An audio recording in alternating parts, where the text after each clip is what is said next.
तो welcome back to my channel short trade. और आज की वीडियो ना बहुत अलग होने वाली है। सेबी का एक नया रूल आया है जो कि आप या हम जैसे जो रिटेल इन्वेस्टर हैं उनके लिए बहुत ही ज़्यादा अच्छा साबित होने वाला है। अब क्या है वो रूल, उससे पहले मैं आपसे एक चीज़ पूछना चाहूँगा। जैसे आपने ये वीडियो देखी है, इसके अलावा आप जो भी वीडियो देखते हैं तो आप ना वीडियोस में देखते हैं बीच में जो एडवर्टाइजमेंट आते हैं ना, कोई कहता है कि भाई आप मेरे सेमिनार ज्वाइन कर लो, है ना, कोई कहता है कि आप मेरा ये वाला कोर्स ले लो, आपको स्टॉक मार्केट में कौन सा स्टॉक सेलेक्ट करना है, या फिर आप मेरा टेलीग्राम चैनल ज्वाइन कर लो, वहाँ पर मैं आपको टिप्स दूंगा कि आपको कौन सा स्टॉक बाय करना है, कौन सा स्टॉक नहीं बाय करना है, ठीक है, क्या टारगेट होंगे, वो सब चीज़ें यहाँ पर जो होती हैं। तो उससे रिलेटेड सेबी का एक नया रूल आया है। अब वो रूल क्या है और उस रूल के बारे में आपकी क्या राय है, आप मुझे कमेंट करके बताइएगा, क्योंकि मुझे ये रूल काफ़ी अच्छा लगा है। आप भी मुझे कमेंट करके ज़रूर से बताइएगा। आगे बढ़ने से पहले रिक्वेस्ट जरूर करूंगा, चैनल पे नए हैं तो सब्सक्राइब जरूर कर दीजिएगा, क्योंकि इस तरह की इन्फॉर्मेशन आपको डेली बेसिस पर मिलती रहती है, ठीक है। अब अगर आप चाहें तो खुद भी सर्च कर सकते हैं, लेकिन कुछ लोगों को यहाँ पर कंफ्यूजन है, मैं वो चीज़ें शेयर करता हूँ। देखो, शेयर बाजार में पैसा लगाने वालों के लिए आए नए नियम, नहीं जानने पर बढ़ेगी टेंशन। क्या है ये रूल जिसके नहीं जानने पर हमें टेंशन बढ़ने वाली है? अगर आप निवेश सलाहकारों की मदद से शेयर बाजार में निवेश करते हैं, जैसे आप कोई सर्विस लेते हैं, पेड सर्विस जिनको हम बोलते हैं, और ऊंचे रिटर्न वाले सलाहों के लिए निवेश सलाहकारों के बड़े बड़े दावों के आधार पर उनका चुनाव करते हैं, तो आपको सेबी के नए नियम पर नजर डालनी चाहिए। सीधे तौर पर समझ लो कि आपको कोई पेड सर्विस जो है प्रोवाइड करा है। फॉर एग्जांपल मेरे ले लो, अगर मैं आपको कहता हूं कि भाई आप मेरे से पेड सर्विस लो और मैं आपको स्टॉक बाय और सेल करने के लिए सजेस्ट करता हूं, जाहिर सी बात है, और वो आपको मैं कर रहा हूं, और जरूरी थोड़ी है कि जो मैं आपको बता रहा हूं वो बिल्कुल एक्यूरेट होगा, है ना। बहुत से केसेस में गलत भी हो जाता है, बहुत से केसेस में सही भी हो जाता है। तो अब इससे रिलेटेड सेबी का क्या नियम है? दरअसल लगातार मिल रही शिकायतों के बाद सेबी ने इन्वेस्टर एडवाइजर और रिसर्च एनालिस्ट के द्वारा दिए जा रहे विज्ञापनों को लेकर कड़े नियम किए हैं, जो कि मैंने आपको स्टार्टिंग में बताया। जो एडवर्टाइजमेंट चलते हैं कि आप टेलीग्राम ज्वाइन कर लो, आप मेरा सेमिनार ज्वाइन कर लो, आप मेरी क्लास ज्वाइन कर लो, वहां पर आपको हम टिप्स देंगे, कौन से स्टॉक बाय करना है, क्या टारगेट होगा, वही सब चीजें, ठीक है।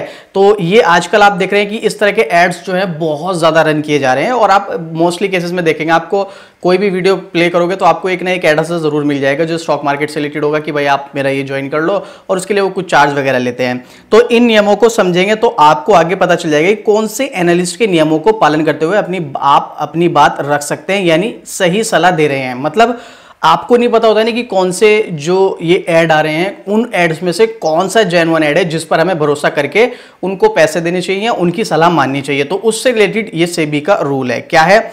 यहां पर सेबी ने अपने नियमों में साफ किया कि एडवाइजर और एनालिस्ट अपने विज्ञापनों में ऐसे किसी भी शब्द का इस्तेमाल नहीं करेंगे जिससे वो खुद को अपने सबसे ज्यादा आगे बता रहे हो कि हम सबसे अच्छे हैं, ठीक है।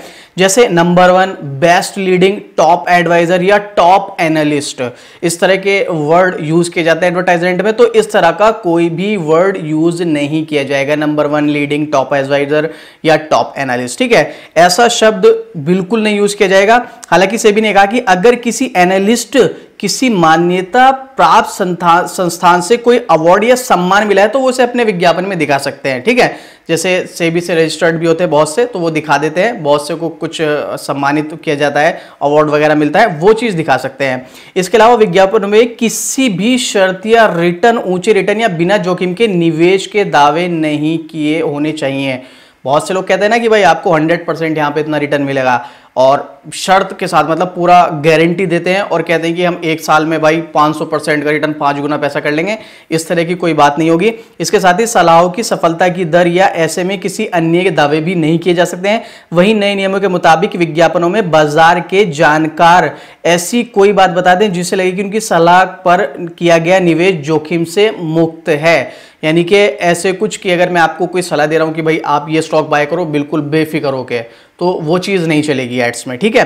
क्योंकि आप देख रहे हैं बहुत सारे एड्स ऐसे होते हैं और बहुत सारे लोग उनके जाल में फंस भी जाते हैं। स्पेशली जो नए लोग हैं उनको नॉलेज नहीं होती है, वो क्या करते हैं, एड्स देखते हैं कि भाई मेरा तो पैसा बनेगा, और वो वहां पर पैसा लगा देते हैं। वहीं सेबी ने साफ किया कि रिसर्च एनालिस्ट और एडवाइजर अपनी सलाह में कठिन शब्दों के इस्तेमाल से बचे और साथ ही जरूरत के से ज्यादा आंकड़े भी ना दें जिससे निवेशकों को सही फैसला लेने में मुश्किल हो। नियमों के मुताबिक सलाहों और विज्ञापनों की भाषा भी सरल किया गया है। क्यों लिया गया है फैसला?